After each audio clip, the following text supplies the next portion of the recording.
the most gravely wounded officer is now at Illinois Masonic Hospital.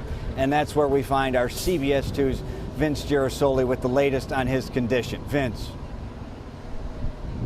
Brad and all, 2 officers were taken here for treatment today following this morning's shootings. They include an officer who was suffering some chest pains, but also, as you mentioned, the much more seriously injured officer. Sources are telling my colleague Dana Kozlov that this officer had to be revived twice today following this morning's shooting. We understand officially from police that he was injured in the chin by a bullet and that a bullet also hit his protective vest. But I want to play some video for you right now. It is an interview with his trauma doctor who describes a much more delicate situation. He sustained a gunshot wound to the left side of his neck. It was necessary to put a breathing tube in order to protect his airway and allow him to breathe safely. We are working to stabilize him at this point. We wanted to call your attention right now to this video that illustrates the urgency of getting this officer to the hospital. And first, you're going to see the ambulance pass by, and then we counted about 20 police cruisers following swiftly behind, one right after the next. No doubt, most were aware of the urgency of the situation and the officer's injuries. And then after, take a look here. The exterior of the hospital was secured by a strong contingent of officers.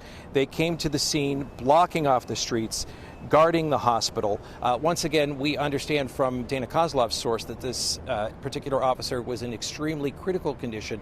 At last check, the hospital is telling us that his condition has been at least stabilized and he is in the intensive care unit. That is the latest on his condition here at Advocate Illinois Masonic Hospital in Lakeview, where I'm reporting live. Vince Gerasole, CBS 2 News.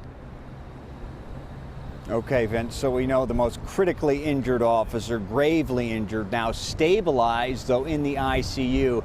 Can you set the scene there for me? You talked about basically how many officers, how many squad cars really, cut the way so this officer could get to the hospital quickly. Can you tell me the presence there now? Are you seeing armed or uniformed officers, and how many squads are there?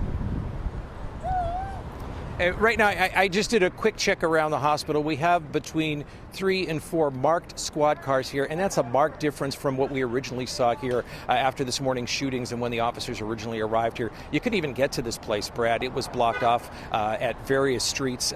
Different scene right now. The streets are open at this particular juncture right now, but they continue, these officers, to guard the situation here. There is one of their own inside doing his best to bounce back from a very serious situation. Absolutely. Vince Gerasole, our thanks.